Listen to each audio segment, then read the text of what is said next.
As promised, the newspaper front pages, and we'll start with the Sunday Times redesign today, leading with Miliband's 50p tax, Stokes' fury, it says, and Hollande and Trivalla le split on the front page there as well. The Observer again, c'est fini is their take on the Hollande story, and they've got a story about Tony Blair saying that the wars of the current century are caused by religious extremism. I don't know what we say about that, really, but there we go. Thanks, Tony, for that. The Independent on Sunday has a wonderful line in what I might call oblique headlines. Beat the big six, make your own energy. How we're supposed to become our own wind farms, it doesn't explain on the front page. You have to buy it to find out. We're about to do it, aren't we? We're about to do it. Lots of hot air will be. And the Sunday Telegraph, IRA victims plan to sue Tony Blair. He's having a busy day, clearly. And Labour city guru savages Ed Balls for 50p tax pledge. And again, the First Lady is fired. Everyone agrees more or less today. There's a story about a Tory MP dressing up as a Nazi, which we'll talk about on the Mail on Sunday. But that's basically it for the front pages. So over to the main stories. Martin, all the papers have covered Kiev. You have very decently not chosen your own paper to start with. Yes, I've picked the Independent on Sunday, Andrew, and with the headline, Kiev braced for renewed crackdown. It presents Fleet Street with a number of problems, Ukraine. To many of our readers, it's a sort of far-off country of which they know little. But to William Hague, your guest today, and leaders in Europe, it's actually on the fault line between East and West. Bigger than France. Bigger than France, yeah. And an extraordinary history, a terrible history of famine, of rape by the great totalitarian powers of the 20th century, and wrestled between East and West. And the showdown goes on in a way that is very, very dangerous. And we'll talk about that with William Hague. But of course, one of the issues that's come up in the last few days is the number of far-right groups behind these protests. It's not a kind of cuddly, democratic, liberal opposition versus a bad dictator. It's much more complicated than that, isn't it? Well, I'm sure there is a far-right interest. There have always been an unpleasant nationalist fringe in the Ukraine that's been anti-Semitic from of old. But if you go back in the recent history of the country to the Orange Revolution, it's much more, I think, a wrestling match between those who see the destiny of the country to the east and those to the west, coupled with, I think, a terrible problem of corruption at the top. Yes. Its most famous novelist, Andrew Kirchhoff, in Death and the Penguin, I think gives a very good description, a marvellous description. He's a great writer, Kirchhoff. When I was in Russia last week, it's very interesting to talk to the Russian journalists. They all say, but Ukraine is Russia, basically. It's where Russia starts. It's where Rus began. It's the Orthodox Church. It's us. They don't even say in the Ukraine. They say on the edge. Right. Yeah. Wow. It means on the edge of Russia for them. Yeah. Now, Shami, speaking of on the edge, another country on the edge. Yes. Syria, you've chosen from the Sunday Times. Well, I can do this, of course, Martha. I can go to the Sunday sweet of Times, you. and of course, the great modern tradition of great women, intrepid foreign correspondents in your paper continues. The late great Marie Colvin is succeeded by Christina Lamb, I think, in Afghanistan, and today we're looking at Hala Jabba, who writes about Syria, where the heartbreak and the turmoil continues. I hope you're going to ask the Foreign Secretary about refugees from I'll Syria. get round to that, don't worry. Because of course our hearts go out to people when they're suffering over there. When they turn up over here, they don't always get the warm welcome, the same reception. But Hala writes a really poignant piece about her experience in Syria and how a young mother urged her to save her little girl. Really interesting piece about what it is to be a journalist and what the boundaries are when you're watching and you're recording this horror, but to what extent do you intervene? I find that very difficult as a human rights campaigner rather than a journalist. Now, I read, Martin, I'm sure it's been exaggerated somewhere, that these great foreign correspondents now have to go in EasyJet and take tents with them. Is that true? With cost-cutting measures? Well, we always do. We're not in the luxury class anymore. This is not the days of Evelyn Waugh's boots, where you can take your cricket chest and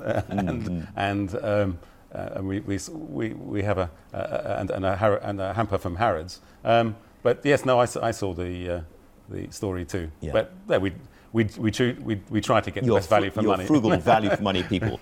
And when I said that the Sunday Times has been redesigned, what's your sort of message to the readers who are wondering why it's redesigned? What are you trying to achieve? Well, For greater clarity, a rather more modern look, we have a new typeface called Solido. We've changed the formatting too of both the Culture and Sunday Times magazine. Right. A little bit more excitement, I think. Okay, clarity. so let's turn to the next story. We've done civil war in Syria. You're moving briskly to civil war in the Labour Party, in the Mail on Sunday, I think. Well, so it says. I'm not sure that it implies, I suppose, that former Blairites are very cross at the way no. Ed Balls a lot of anonymous quotes there, I know. Not very many names. The city minister, it is true, a former city minister, Lord Miners, has gone on the record attacking the raise, as has a donor, Lord Ghulam Noon, who I think has given almost $750,000 to the party, and says he's the man we call Curry King. The Curry King. Yes. There's been a Curry King, and there's an electronics tycoon have all said this is the end as far as they're concerned. Right. But there's a lot of coverage, of course, of this 50p tax rate across the press, and I think it's fair to say not universally warmly approved by the press generally this morning. No, it's getting a very bad review. I noticed that, I mean, obviously economics isn't my thing, but I noticed in the Mail on Sunday piece that there's lots of reference to friends of Blair. Mr. Blair has been busy on Iraq, has been busy on telling us about religion. It's a full-time job. And apparently he and his friends are particularly upset about Mr. Ball's new policy. So, I mean, I think it must be tough to be Ed Miliband, actually, with all these various coffins that need nailing down, and you're trying to do your job. The undead rising, indeed. Well, the question, I mean, I'd love to ask Ed this morning would be, do you think Labour can win without any business support? Does a hostile business community... I'll write that down. I'll write that one down as well. Thank you very much indeed, Martin. Now, in terms of kind of embarrassment from the past, we mustn't completely ignore the Renard story, which has bored us all to death this week. Sorry. Well, the new twist, I think it's in your paper again, Martin, you're not sparing any Lib Dem blushes today, that's for sure, is that, and it's friends of again. Is this political journalistic thing? They're never the person who's named, it's their friends. Apparently friends of Lord Renard are suggesting that if he gets further investigated, he knows where the bodies are buried from previous scandals going for many years, and he would be loath. It's suggested that he'd be loath to spill the beans, but he might do so if provoked. I mean, that's pretty tawdry stuff, isn't it? Friends of Andrew Marr would like to make it clear that I don't think the story itself is boring. It's just that it's gone nowhere all week. It's just been. But I think a pretty big headache if you're Nick Clegg right now when you're trying to make speeches in Davos about economics and so on. Anyway, there we go. Their travails continue. You might say with Lib Dem friends like that, who needs enemies? Indeed. Wandering hands in London and wandering presidents in Paris, Martin.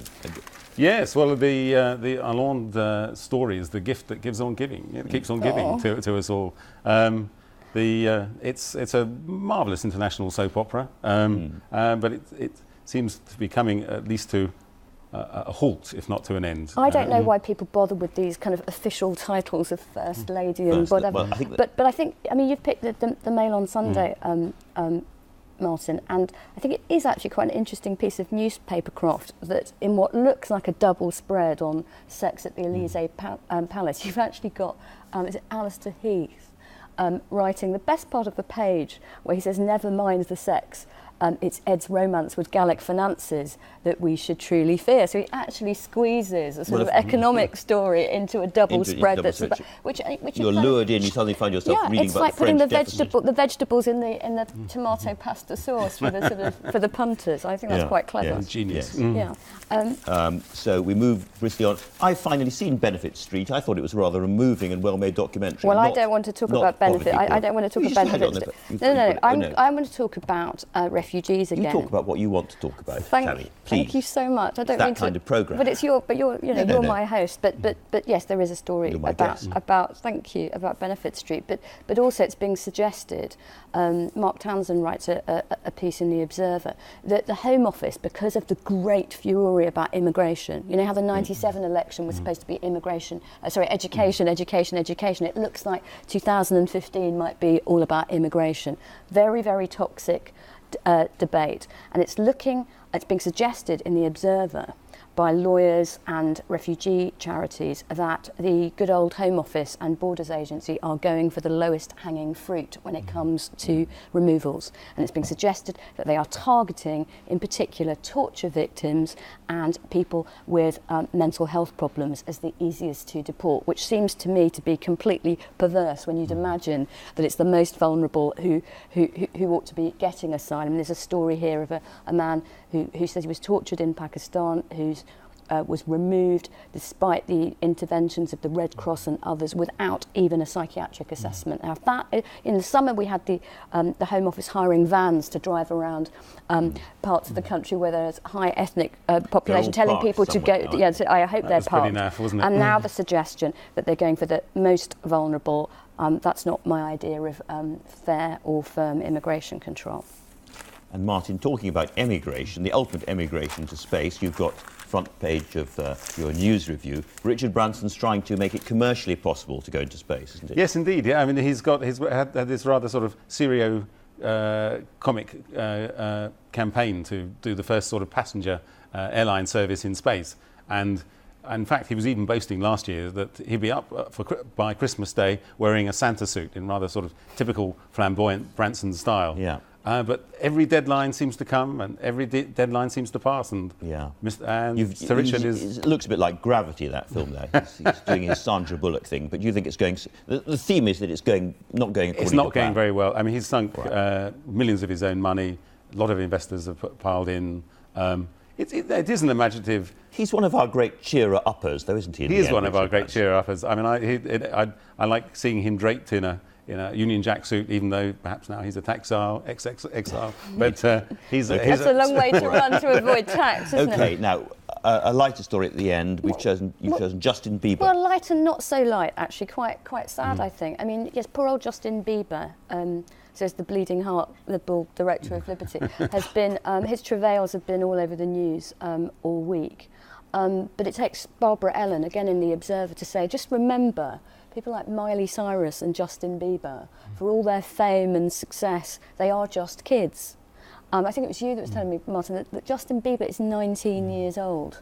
And has been through a hell of a lot. And yes, you can say, oh well, he's got all the money and celebrity and so on. But he's just a kid. He's just a kid in the end. Well, as speaking as the macho Sunday Times editor, he's only doing what any red-blooded young man has been doing since the days of James Dean and Rebel Without a Cause. I mean, it's a great cliche of youth ever since youth culture was invented. But with so much more scrutiny and exposure. All right. We're out of time now, but it's you're celebrating your own anniversary, I think, Shami. Is Liberty a teenager still?